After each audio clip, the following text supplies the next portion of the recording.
She said, "Ugh, you're like a clingy puppy. It's disgusting." When I surprised her with flowers at work, I said, "Woof." Then I started fetching someone else's attention. She begged like a dog when she saw me proposing to her coworker 6 months later. I, 29 male, was with Veronica, 28, for about 3 years. Lived together for one. Last Valentine's Day changed everything, and not in the romantic way I'd planned. See, Veronica worked at this marketing firm downtown. Always complained about how stressful it was, how her boss was demanding, how she never had time to breathe. So I thought I'd brighten her day. Went to the nice florist, not the grocery store. Got a bouquet of yellow roses, her favorites, with baby's breath. Nothing huge or obnoxious, just thoughtful. Drove to her office building around lunchtime. Figured I'd surprise her and maybe take her to that Thai place she loved. Reception knew me. I'd picked her up plenty of times. They waved me through with smiles, took the elevator to the 3rd floor, walked through the open office space toward her desk. She was standing by the coffee machine with a group of coworkers, laughing about something. Perfect timing, I thought. When she saw me, her face changed, not in a good way. "What are you doing here?" Not "Hi, honey," or "What a surprise." Just accusation. "Brought you these," I said, holding out the flowers. "Thought we could grab lunch." The entire area went quiet, like that scene in movies where the record scratches. Veronica's face went from surprised to disgusted. Actually disgusted, like I was holding a dead rat instead of roses. "Are you serious right now?" She looked around at her coworkers, then back at me. "I'm at work, Garrett." "I know, I just thought." "Ah, you're like a clingy puppy. It's disgusting," she said it loud. Clear, in front of everyone. What kind of grown man shows up at someone's job with flowers like some desperate teenager? My face burned, could feel everyone staring. This woman next to her, later learned her name was Iris, actually winced. "I was trying to do something nice," I managed. "Nice? This is embarrassing. You're embarrassing me." "What? You couldn't wait until I got home? Had to mark your territory in front of everyone?" "Mark my, Veronica, they're flowers. God, just go, please, before security thinks you're some stalker." I stood there for maybe 3 seconds. Felt like 3 hours.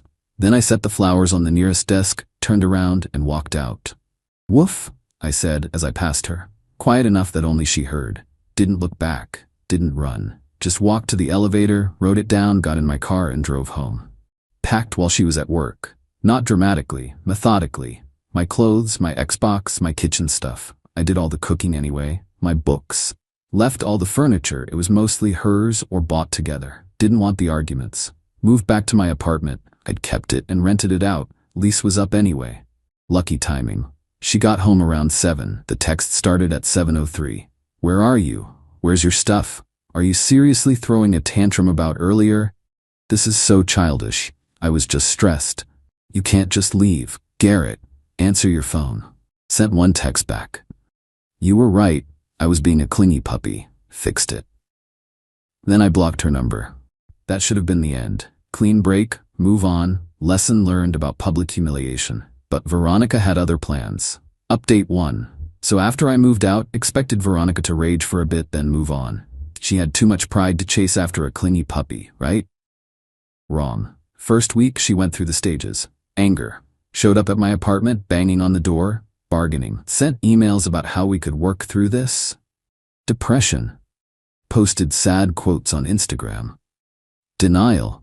Told mutual friends we were taking a break. But when none of that worked, she got creative. Started showing up places she knew I'd be.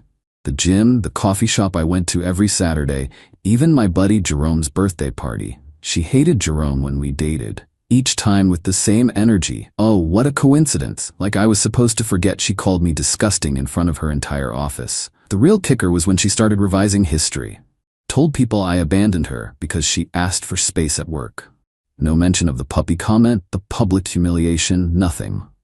Just poor Veronica, victim of her boyfriend's fragile ego. I stayed quiet, didn't correct anyone, just kept living. Then something interesting happened.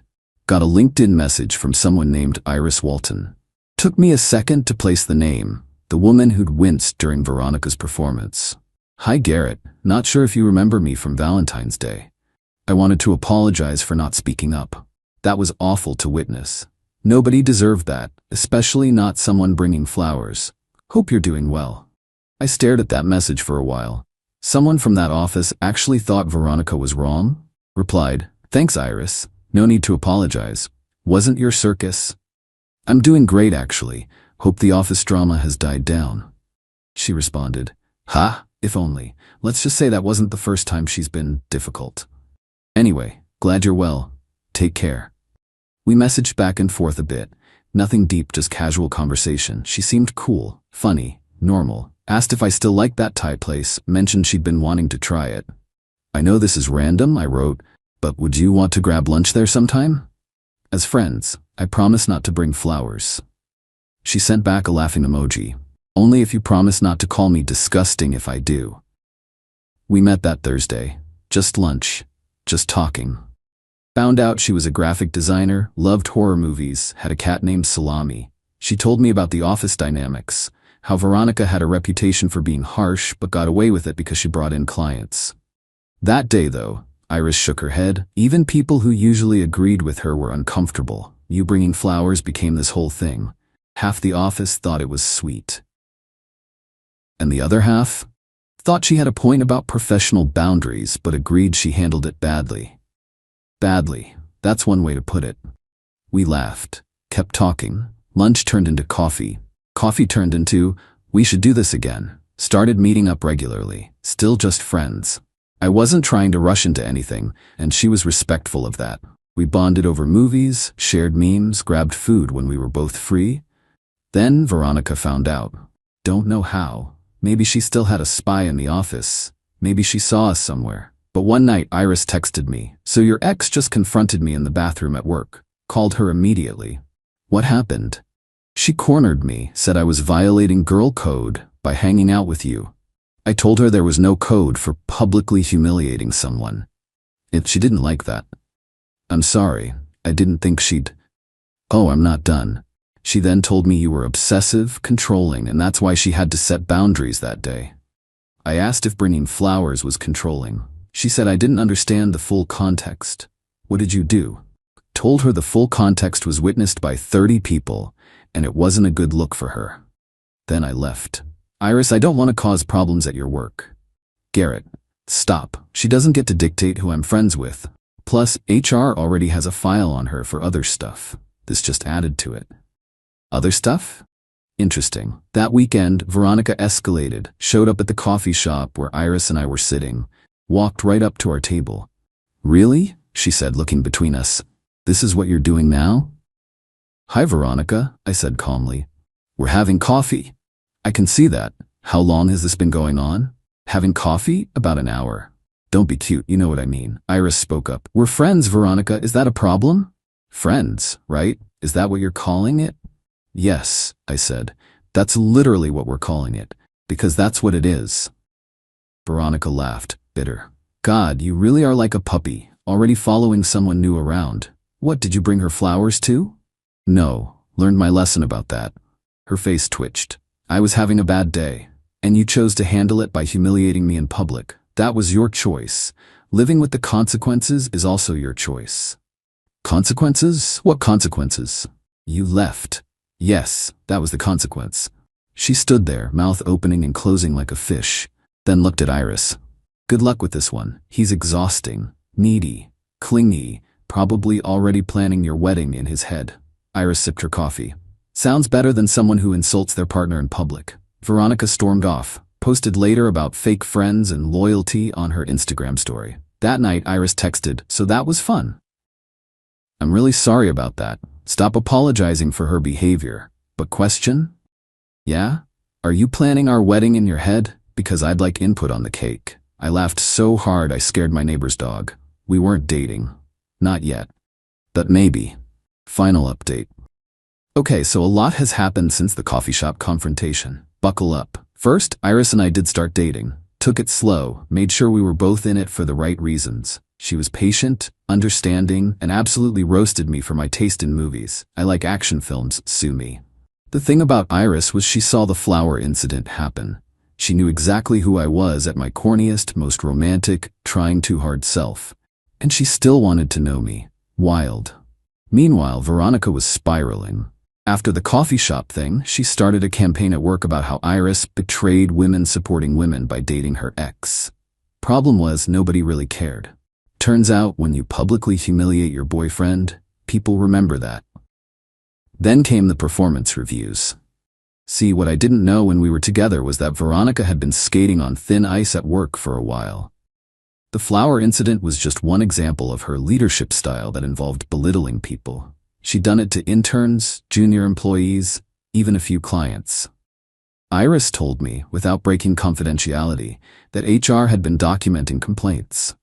The flower incident, witnessed by everyone, was apparently discussed as an example of creating a hostile work environment. Veronica's review came back with needs improvement in interpersonal skills and must complete sensitivity training. She was furious. Posted on LinkedIn about toxic workplaces that don't support strong women. But here's where she really messed up. She started trying to sabotage Iris at work. Nothing obvious, just little things.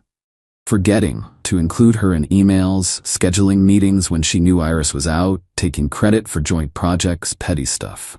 Iris documented everything. Every email, every meeting, every instance.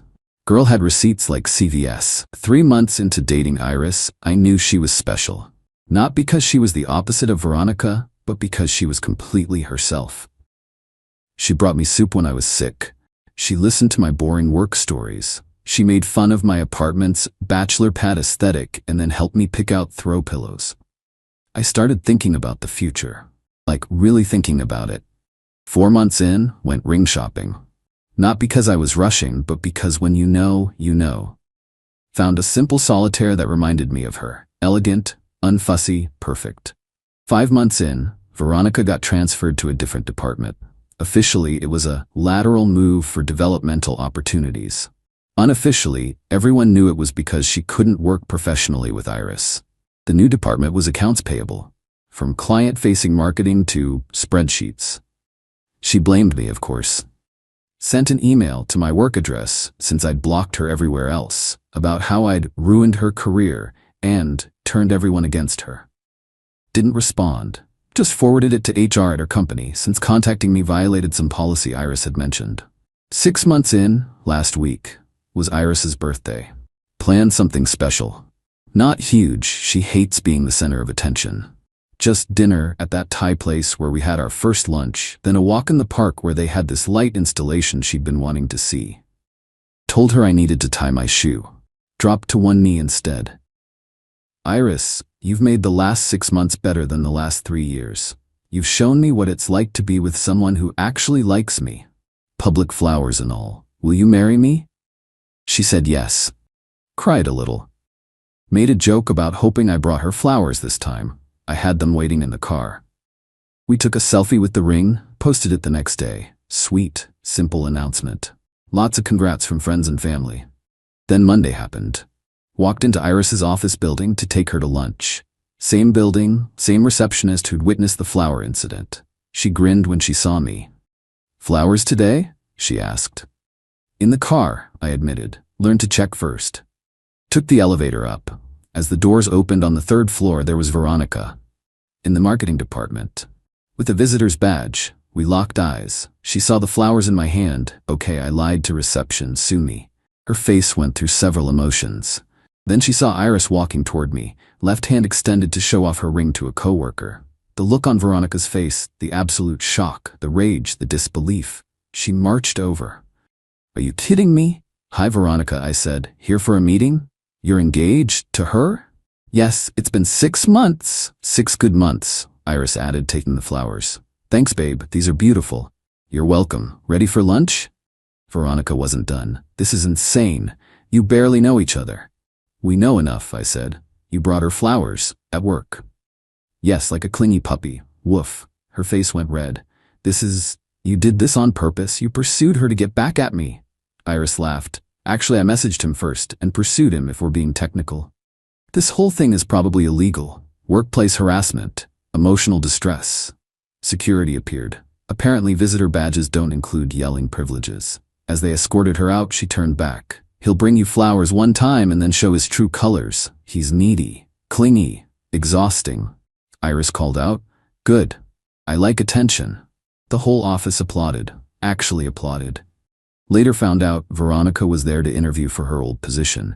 They'd been desperate enough to consider bringing her back despite the transfer. The hiring manager told Iris they'd be going in a different direction. That night, Veronica posted a long rant on Facebook about karma and fake people, and how some people can't handle successful women. Nobody engaged. Even her mom just posted a emoji. We're getting married next spring. Small ceremony, family, and close friends. The receptionist from the building already asked if she's invited. She is. Veronica's still in accounts payable. Still single, according to mutual friends. Still posting inspirational quotes about knowing your worth and not settling. Iris brings me flowers now too sometimes. Usually at home, but once at my office just to be funny. My coworkers think we're adorable. Turns out when someone actually likes you, they don't mind if you're a clingy puppy. They just buy you a collar and call you theirs. Woof woof.